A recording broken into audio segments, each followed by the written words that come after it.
Bonjour à tous, merci encore de votre fidélité. Je suis très heureux de vous retrouver pour ce nouveau numéro de School TV Le Mag. 30 minutes sur la scolarité de vos enfants.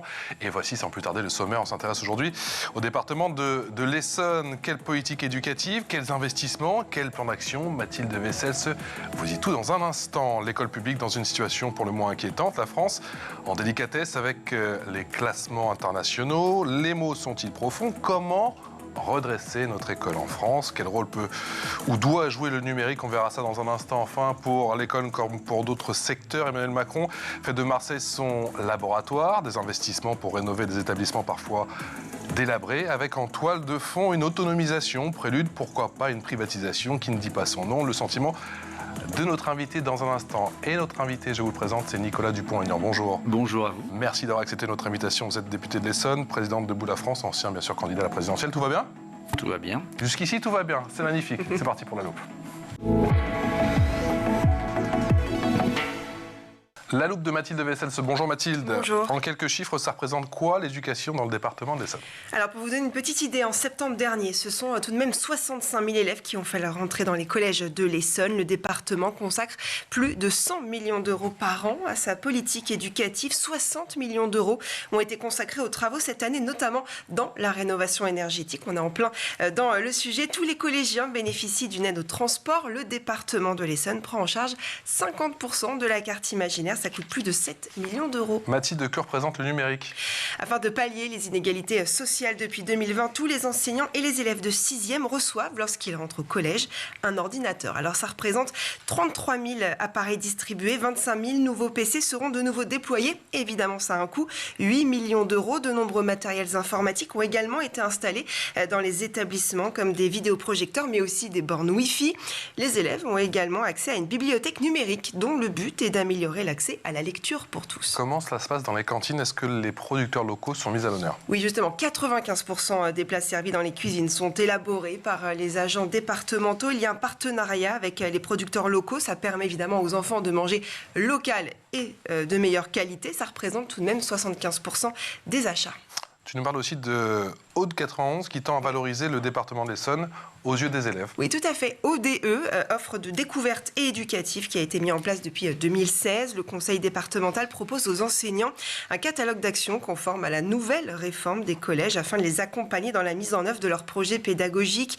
Le but, tu l'as dit Patrice, c'est de découvrir l'Essonne autrement pour ses élèves. Et concrètement, ça consiste en quoi? Eh bien, le catalogue est à retrouver sous forme de plateforme en ligne. Vous trouverez une centaine d'offres éducatives proposées sur tout le territoire. Il peut s'agir de sites à visiter, d'ateliers pédagogiques, des expositions, etc. Merci Mathilde, c'est parti pour l'expression orale avec notre invité. Notre invité, c'est Nicolas Dupont-Aignan, qui est bien sûr député de l'Essonne et président de Debout la France. Merci encore d'être avec nous. Si vous deviez choisir une mention pour qualifier la situation de l'école aujourd'hui, ce serait bien, c'est bien, peut mieux faire, passable? Non, passable ou très mauvais. J'ai fait rajouter sans espoir. Pourquoi? Pas sans espoir, au contraire. Ah. Il y a une marge de progression incroyable. Parce que, en fait, le problème de fond, c'est qu'on est en train de détruire l'école publique. Voilà, elle est en destruction massive. Alors qu'il y a des enseignants capables, Ouais. qu'il y a des élèves qui ne demandent qu'à apprendre, qu'il y a un budget considérable. Donc le vrai problème, c'est comment on a laissé faire ça et pourquoi on continue. Vous savez, moi, peut-être ma deuxième source de permanence, les permanences, on reçoit les gens quand on est député. La deuxième aujourd'hui, c'est des parents, souvent modestes, qui viennent me voir en me suppliant d'intervenir pour que leur enfant quitte le public et aille dans un établissement privé. Vous trouvez que c'est normal? J'ai un lycée. C'est-à-dire, ils vous demandent quoi concrètement? Ils disent intervenez, on veut sortir notre enfant du collège, on veut sortir notre enfant, on veut aller à Saint-Pierre. J'ai un gros établissement à Brunois, Saint-Pierre, Ouais. on a d'élèves, milliers d'élèves. Ouais. C'est leur seul objectif. Et c'est pas normal parce que ce sont les mêmes enseignants, les mêmes programmes. Donc pourquoi? Parce qu'en fait, l'instruction publique telle en tout cas moi je l'aime, Ouais. qui est une école du mérite et de l'exigence, est devenue, au fur et à mesure du temps, une école du laxisme et où on n'apprend plus, pas assez. Malgré la bonne volonté des enseignants, moi je critique pas les enseignants, ils vivent un enfer. Donc comment on remet ça droit? C'est possible, rapidement. Alors, très rapidement. Mais pour ça, il faut prendre des vraies mesures et arrêter cette politique de l'éducation nationale, du parapluie, du... Et pour vous, l'école, elle a cessé quand de remplir ses missions, Nicolas Dupont-Aignan ? Ça a été progressif. Ouais. Vous reprenez, c'est très intéressant. D'ailleurs, les chiffres le prouvent, parce que c'est pas moi qui invente ça. Hein. Regardez tous les classements internationaux. Les derniers en maths au niveau européen, dans les catastrophiques, l'apprentissage de la lecture, les inégalités qui s'accroissent. Je voyais qu'en 65, dans les grandes écoles, il y avait 20% de milieux modestes. Aujourd'hui, on est à 9%. Donc, en fait, si vous voulez, ce qui est paradoxal, parce qu'il faut comprendre, l'idée, c'est pas besoin d'apprendre, on va faire une meilleure... tout ça, on va faire vivre tout le monde ensemble, la pédagogie des années 68 qui a pris son ampleur. La réalité, c'est que, et je le sais, parce que je suis élu de banlieue difficile, enfin de moyenne et difficile, ça dépend des villes de ma circonscription, les premières victimes, ce sont les enfants des classes défavorisées, qui n'ont pas à la maison ce que les autres ont. Donc, qu'est-ce qu'il faut faire ? Il faut d'abord conforter les enseignants. Dans mon projet, vous pouvez retrouver sur deboutslafrance.fr, mon projet éducatif, c'est très simple, hein, donc je ne veux pas... pour moi, il faut d'abord conforter les enseignants, parce que c'est ces enseignants qui peuvent sauver l'école publique. Mais pour ça, il faut... De l'argent, mais pas seulement ? Une rémunération supplémentaire, mais pas seulement ? Il faut mieux les payer. On voit les résultats du CAPES aujourd'hui. Si vous voulez, à partir du moment, et c'est ça qui m'inquiète le plus, parce qu'à partir du moment où on recrute des enseignants qui ne sont pas au niveau, on fout en l'air 40 futures années. Donc là, il y a urgence. Donc je propose, moi, par exemple, 2 mesures très concrètes. Une première augmentation de 20% des salaires, mais pas en prime, en salaire, parce qu'on est les enseignants les moins bien payés d'Europe. Et puis après, 20% supplémentaires en fonction des tâches supplémentaires qu'ils pourraient faire. Donc, donnant. Une partie fixe, une partie. Ça prendra 5 ans, parce que ça représente plus de 10 milliards d'euros. Ça, c'est le premier point. Mais ce n'est pas seulement une question d'argent. Je vais vous dire, le nombre de profs qui arrêtent, qui sont en dépression, parce qu'ils ne peuvent pas faire un cours dans le calme. Vous allez dans n'importe quel pays du monde, les cours sont dans le calme. Moi, j'ai un prof qui me racontait récemment, il me dit, en fait, sur 1 heure, j'ai 1/4 d'heure utile. 1/4 utile. Je fais pendant 3/4 d'heure de la discipline. Enfin, de la pseudo-discipline. Il ne faut aucune discipline. C'est pas possible. Donc, ça veut dire que la classe n'est plus le lieu du calme et de l'enseignement. Ça, c'est un sentiment général ou ça dépend justement pas partout, bien sûr, heureusement. Mais c'est quand même un grand sentiment. Et surtout dans les zones défavorisées.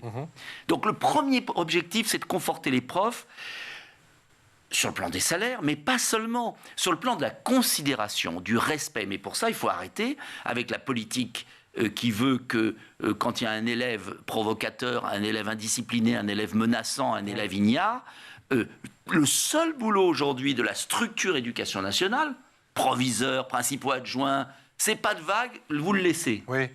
Le prof est désavoué en permanence. Comment voulez-vous qu'un système fonctionne si le cœur du système n'est plus conforté par le système général ? Mais ça, c'est très simple, c'est une question de volonté. Modifier cette hiérarchie qui est installée depuis des années et des années. Mais parce que ça fait des années qu'on a laissé tomber les profs. C'est tout. Il faut qu'à un moment, le prof ait autorité sur sa classe. S'il veut exclure un élève, c'est son droit. Si il est menacé par un élève, l'élève est exclu de l'établissement, ce qui n'est pas le cas. Je peux vous donner un exemple tout à fait récent. Un élève de 6e dans un collège de ma circonscription va brûler les copies sur la table du prof. Le prof est désavoué, l'élève est maintenu dans la classe. Mais comment voulez-vous que ça marche ? Donc, je veux dire, ça vous paraît... Donc, on peut faire tous les discours. Le prof doit être conforté. Bien sûr qu'il y a des profs injustes. Mais dans ces cas-là, on vous donne quel type d'explication pourquoi il n'a pas été renvoyé, puni ? Pas de vague. Et puis parce qu'on ne peut plus exclure les enfants des écoles. Parce qu'on ne sait pas où les mettre. Alors, c'est pour ça que Nicolas Sarkozy avait fait un truc pas mal, qui était les internats, j'allais dire disciplinaires, mais enfin des internats pour que les familles qui ont des difficultés avec leurs enfants puissent aussi trouver une espérance. Il ne s'agit pas de dire, souvent il y a un mal-être. Deuxième point fondamental, c'est le redoublement. À partir du moment où vous faites passer des enfants de classe en classe qui n'ont pas le niveau, vous créez chez eux une frustration. Ils sont au fond de la classe, ils ne comprennent rien à ce qui est donné. Il ne s'agit pas, dans mon esprit, de punir, il s'agit de comprendre On a tous eu des ados difficiles, ça existe dans toutes les familles.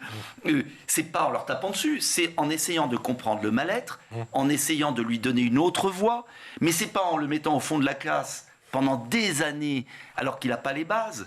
Cette idée folle qu'on peut passer dans la classe supérieure sans avoir les bases de la classe qu'on quitte a détruit l'éducation nationale. Donc il faut revenir à ça, ça veut dire trouver des voies. Troisième point, parce que j'essaye d'apporter des solutions, des soutiens scolaires. C'est Darcos qui avait fait ça, c'était pas mal, c'était l'heure de soutien. Il y a une tentation en France de croire qu'on évolue toujours au même niveau. Vous avez des enfants qui ont besoin de plus de temps.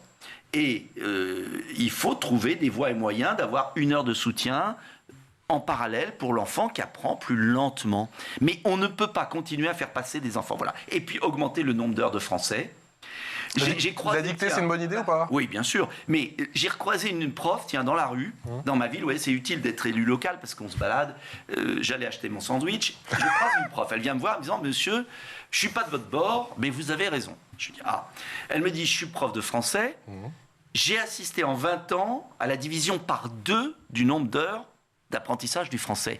Il ne faut pas en vouloir à des enfants de ne pas y arriver à partir du moment où je n'ai pas le temps de leur apprendre. Alors on a multiplié plein de trucs à la noix qui servent à rien, c'est pas le boulot de l'école.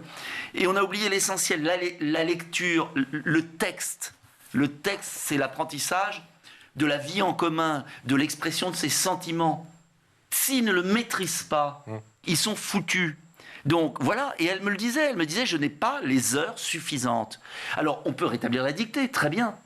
Mais il y avait un très bon article dans Le Monde d'un prof, d'un très bon article sur la dictée qui disait « La dictée n'est que la conséquence d'une réhabilitation du français comme apprentissage. Parce que si vous faites une dictée avec très peu d'heures d'enseignement, les pauvres gamins, ils ne comprennent rien. Donc la dictée, oui, bien sûr, l'apprentissage, mais il faut qu'on remette des heures de français. Voilà, il y avait 15 heures d'heures de français dans les années 60, on est passé à 9 heures, 8 heures, 7 heures. Comment voulez-vous que les pauvres gamins y arrivent? C'est tout. En plus, ils ont des sollicitations autres. Donc, métier très dur. Donc moi, je pense qu'il faut conforter l'enseignant, revenir à des fondamentaux, vouloir moins de choses et mieux. Voilà. Mathilde. Oui, dans un article du Figaro, il parlait d'ailleurs d'une dictée chaque jour. Il faudrait faire bien aux sûr, enfants. Ce serait le mieux. Est-ce que vous pensez aussi que ça passe par l'apprentissage des règles républicaines, de la laïcité, qui aujourd'hui n'est plus assez respectée? Certains thèmes ne peuvent pas être abordés dans certains collèges et lycées. Je pense à la Shoah notamment. Est-ce que vous pensez qu'il faut aussi remettre ça au centre? Oui, mais il faut l'éducation civique. Mais ça fait 30 ans qu'on en parle. Et quelle éducation civique? Si c'est quelle éducation de la citoyenneté pour nos enfants? Voilà, la grande difficulté, c'est que l'éducation civique, il faut qu'elle soit très normée parce que ça part dans tous les sens. Regardez les manuels scolaires. Et ça dépend des professeurs aussi. Voilà. Hein. Et puis regardez les manuels scolaires, et là vous allez tomber par terre. Allez voir les manuels scolaires. Le problème de fond, alors j'ai parlé, ce que j'appelle pour moi qui est la base, c'est la lecture, qui est l'ouverture au monde. Voilà. C'est terrible d'ailleurs si vous réfléchissez sur les 40 dernières années, comment des gens sincères, parce qu'ils étaient sincères, tout est bonheur, on doit tous être ensemble, l'enfant n'apprend pas, il nous apprend, sont arrivés finalement à une société très injuste. Parce que, encore une fois, ce sont les milieux favorisés qui s'en sortent, qui ont des bouquins chez eux, mais pas les autres. Donc, la lecture. Le deuxième point, c'est comment on rétablit la chronologie dans l'histoire. Ça, c'est mon dada. Regardez un bouquin d'histoire. On ne comprend rien. Ce sont des zooms. Non, mais ce sont des zooms. Mais je suis dur parce que vous avez la compréhension. Ce qui est incroyable, c'est que les gens qui font ça ont la compréhension. Mais comment le gamin va avoir la compréhension? Alors vous avez un zoom, les tirailleurs sénégalais qui ont été formidables pendant la guerre. Formidable. Mais pourquoi ça tombe là? Après, vous avez la révolution de Mao. Après, vous avez le truc. Alors, en plus, tout est par tranche. Les révolutions, les machins. C'est très bien pour un type qui est bac plus 15. C'est-à-dire que quand on a appréhendé déjà une culture historique, c'est très intéressant de faire les traverses. Bien sûr. Je ne suis pas borné. Mais c'est une pyramide, l'éducation. S'il n'y a pas les bases, comment voulez-vous que les gamins s'en sortent? Et moi, je vois des gamins complètement paumés. C'est pas qu'ils sont ils sont pas du tout plus bêtes que les autres. Et souvent, ils sont plus éveillés parce qu'ils ont les réseaux sociaux, parce qu'ils ont plein de choses. Ils sont submergés d'infos. Donc moi, je pense que à partir du moment où nos gamins et j'ai eu 2 enfants, sont submergés d'infos. Le rôle de l'instruction publique, c'est au contraire de leur redonner des repères et pas de les submerger eux-mêmes d'infos, dans le désordre, dans la confusion, et en plus avec du militantisme socio-culturel fatigant, qui est insupportable, enfin du moins qui me fatigue, moi. Alors ça ne fatigue pas, c'est de la propagande, c'est plus de l'éducation. Et moi ce qui m'inquiète, et je vais vous dire ce qui m'inquiète le plus, c'est que pour moi ce serait la réforme la plus importante. Parce que regardez ce qui se passe en Asie. La chronologie ? Non mais la refondation de l'école, sur des bases. Parce que regardez ce qui se passe en Asie. On nous parle toute la journée de la mondialisation, moi on me prend pour un vieux réactionnaire parce que je suis patriote, parce que tatati tatata. Regardez ce qui se passe, regardez les élèves chinois. Regardez les élèves. L'Asie va submerger le monde occidental par l'éducation. Et le système occidental est complètement explosé. Et c'est très intéressant. Donc moi, je demande un minimum de... Et en plus, l'école publique à la française a tout pour y arriver. Puisqu'on avait la chance, et on a encore la chance d'avoir une éducation nationale. Des concours nationaux, des profs nationaux. Donc il ne faut surtout pas bazarder tout ça, il faut le remettre sous tension, il faut remettre la prise. Est-ce qu'on peut actionner certaines choses à l'échelle du département ? Comment ça se passe en Essonne ? Foutaise. C'est vrai ? Oui, moi je vais vous dire ce que je pense. Ça ne va pas plaire. Très bien. Vous avez carte blanche. Très bien, les départements peuvent jouer à... Mais ce n'est pas le rôle des départements. Les départements peuvent aider, c'est très bien ce que fait l'Essonne. Offrir un ordinateur, mettre des tableaux numériques dans les classes, tout ce qu'on veut. Le numérique, c'est un instrument. Ce n'est pas une fin en soi. Donc, chaque département, parce qu'ils veulent, chaque conseiller général va distribuer l'ordinateur, et il croit qu'il va avoir des voix parce qu'il va distribuer l'ordinateur et que le gamin va le voir et donc va le remercier. Bon, c'est ça l'histoire. Vous ne croyez pas en l'outil justement numérique ? Si, mais l'outil numérique. C'est les inégalités ? Que l'outil numérique, mais l'outil numérique, c'est un outil. C'est pas un apprentissage. Après, qu'est-ce que vous en faites de l'outil ? Si c'est pour le mettre dans un coin, comme les bouquins qu'on offrait, les dictionnaires chaque année. Moi aussi, j'offrais un dictionnaire à la mairie chaque année. Bon, c'est un outil, donc très bien les outils. Mais qu'est-ce qu'on en fait ? Donc que les départements offrent des outils, ça soulage le budget de l'éducation nationale. Très bien. Ça fait plaisir aux conseillers départementaux qui vont voir les gamins 1 fois par an. Bon, c'est très bien. Il y a des initiatives très bien partout dans la France. Mais l'enjeu, c'est pas ça. Excusez-moi. L'enjeu, c'est comment on a des bons profs, bien formés, qui apprennent bien, et comment nos enfants, année par année, progressent, ont une exigence. Et comment on corrige les inégalités sociales par une politique nationale qui fait qu'on met des bons profs là où il y a des enfants en difficulté, et que demain on retrouve des enfants qui viennent de milieux très défavorisés au sommet de l'État. Mais le numérique permet ça justement, permet de lisser les inégalités. Oui, et je vous parle aussi du numérique. Qui est un bon prof pour lui apprendre. Du numérique parce que vous m'avez parlé effectivement de tous ces pays asiatiques qui sont très agressifs, mais qui misent beaucoup sur le numérique. Et ils misent sur le numérique, mais ils misent avant sur l'effort. Le mérite de savoir. C'est même un juste milieu à trouver, parce que c'est vrai que nous, chaque semaine, Japon, Chine, on a d'arriver au Japon, tu as des gamins qui se suicident, on n'en est pas là. Japon, Chine, on a fait les émissions, c'est vrai que... Mais attendez, entre l'excès français... Corée aussi. Non mais attendez, il y a de la marge. Oui, il y a beaucoup de marge. Il y a de la marge. On parle d'extrême, je pense. Le numérique, c'est comme le livre, c'est un outil supplémentaire, qui ne doit pas d'ailleurs enlever le livre, attention. Mais... le problème de fond, c'est pas ça. Le problème de fond, c'est qu'un prof doit être motivé, avoir envie d'apprendre, être considéré dans la société, être payé, avoir une belle carrière, voilà. Et que deuxièmement, l'enfant doit apprendre chaque année quelque chose et ne pas arriver à faire 50 fautes d'orthographe dans un texte en université, au point d'ailleurs qu'il y a des cours de rattrapage à l'université. Voilà la réalité. Donc, on est en train de faire des analphabètes. C'est ça la réalité. Une génération d'ignorants. Alors je sais que ça plaît à certaines industries qui veulent des consommateurs, mais pas des citoyens. Voilà. Donc, c'est une immense destruction. Voilà. Je vous le dis franchement. Alors vous pouvez offrir tout ce que vous voulez. Si vous ne rétablissez pas un enseignement d'effort, d'exigence, de mérite, et que vous n'apprenez pas l'excellence aux enfants, eh bien, ils seront des esclaves. Ils seront au XXIe siècle les esclaves des Chinois. Voilà ce qui se passera. Et vous me dites aujourd'hui que à l'échelle du département, parce que je veux dire les choses. C'est pour ça qu'on sinon vous m'invitez pas. C'est à l'échelle du département, à l'échelle de la région. Vous me dites aujourd'hui qu'on ne peut rien impulser, qu'on ne peut rien faire. En fait, que l'impact n'est pas suffisant. C'est pas leur boulot. Arrêtons cette démagogie. C'est pas leur boulot. C'est pas leur boulot. C'est pas parce que vous allez offrir un ordinateur que ça va changer les choses. Bien sûr que c'est bien. Mais le problème n'est pas là. Le problème, c'est comment on apprend, comment on évalue. Alors après, il peut y avoir des outils, mais ça doit être fait par... Pour moi, je suis pour une éducation nationale. Vous attendez quoi justement de l'éducation nationale? Qu'est-ce que vous attendez aujourd'hui? À la départementalisation, parce que ce sera l'inégalité. Voilà.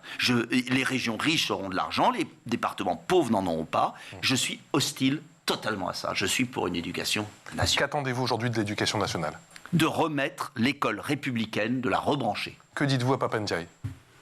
Mais qui s'occupe d'instruire plutôt que tous ces discours foireux que j'entends toute la journée. Vous avez le sentiment qu'il n'a pas des positions fortes sur des sujets importants? Non, il est complètement évanescent.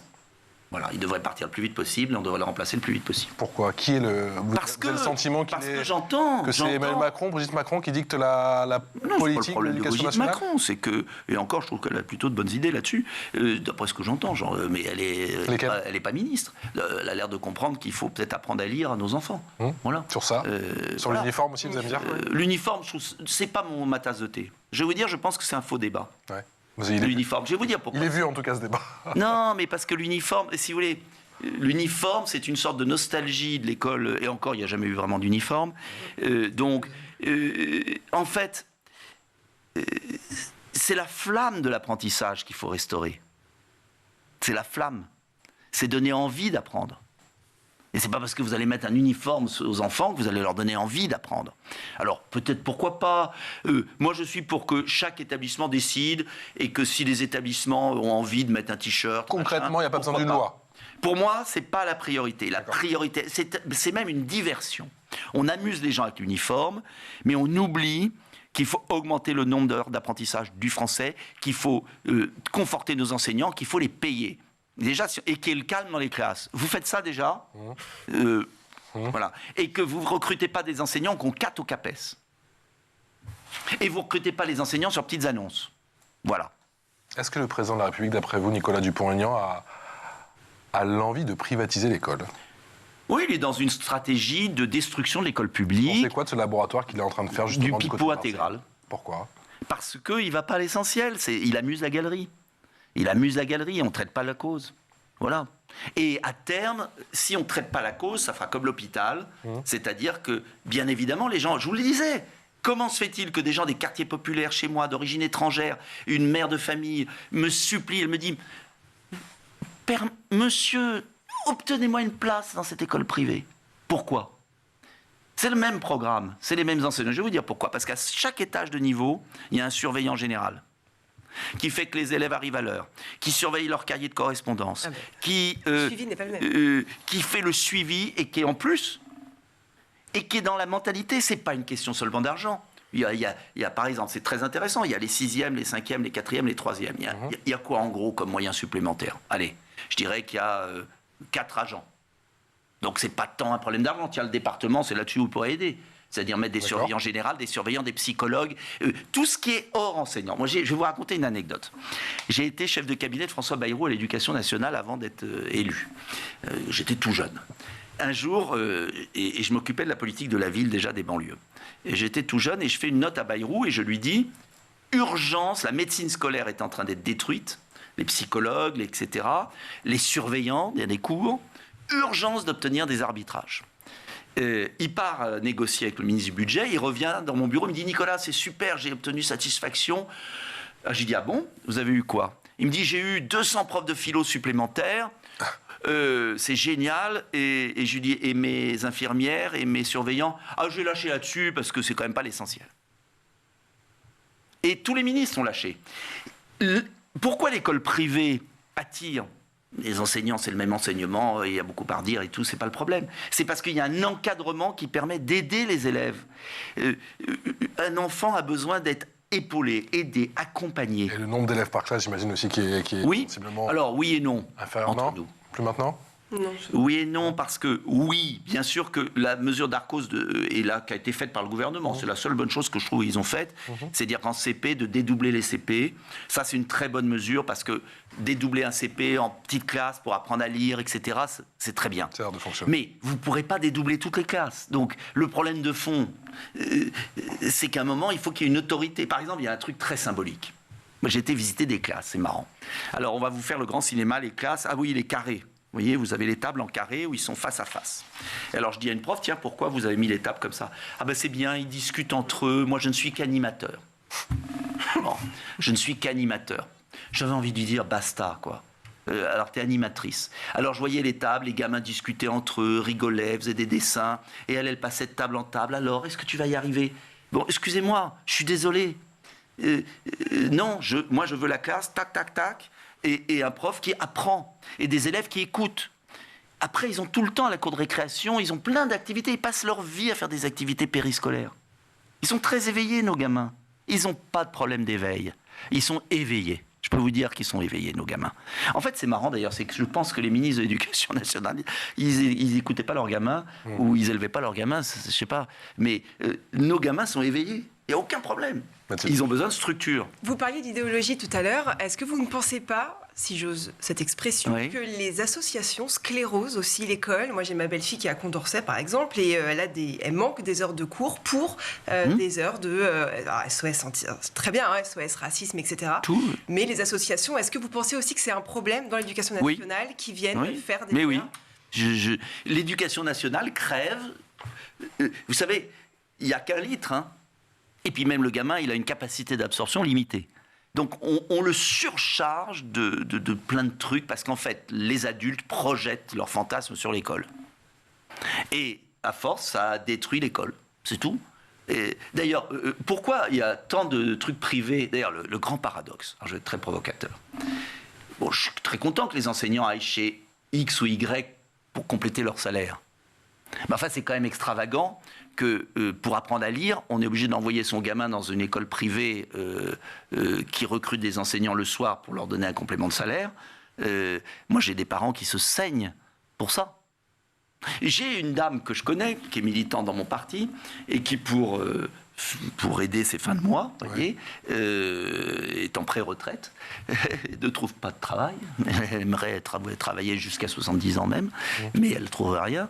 Et alors, elle suit des gamins. Elle me disait, je l'ai eu samedi, parce que je savais que je venais chez vous, alors je l'ai appelée. Elle me dit, tu n'imagines pas, j'ai des gamins en 3e que je reprends la base du français. Je reprends en 3e et je les aide comme je peux. Ils arrivent, les parents perdus, les gamins sont perdus. Donc, du B à bas. Je voyais qu'une école d'ingénieurs reprenait l'apprentissage du français. D'écrire une phrase, prénom, complément, etc. Donc, je veux dire, voilà. Donc on part de très loin. On part de très loin. Et ça, personne n'ose le dire. Parce qu'en fait, si vous voulez, si vous dites ça, vous dites quoi? D'abord, personne n'ose le dire en disant, les profs vont mal le prendre. Mais moi, les profs, j'ai confiance en eux. Les profs, ils attendent qu'une chose, c'est d'être aidés. Donc il y a la très grande majorité des profs qui sont très bien. Bon, donc simplement il faut les conforter, il faut les pousser et il faut les protéger. Donc les profs, c'est pas leur faire injure que de dire qu'il y a des problèmes. Bien sûr qu'il y a des profs très bien, il y a des élèves très bien, heureusement.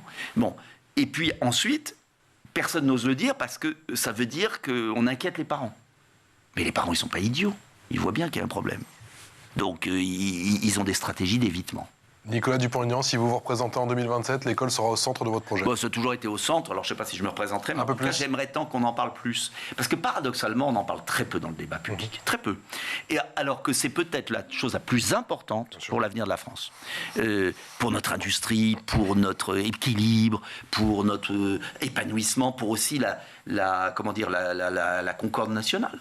Et encore une fois, attention, nos enfants ont plein d'atouts. Il y a des enfants de classes défavorisées qui réussissent. Tout n'est pas noir, attention. Mais ceux qui réussissent aujourd'hui, c'est ceux qui sont soit aidés, soit vraiment qui sont très courageux.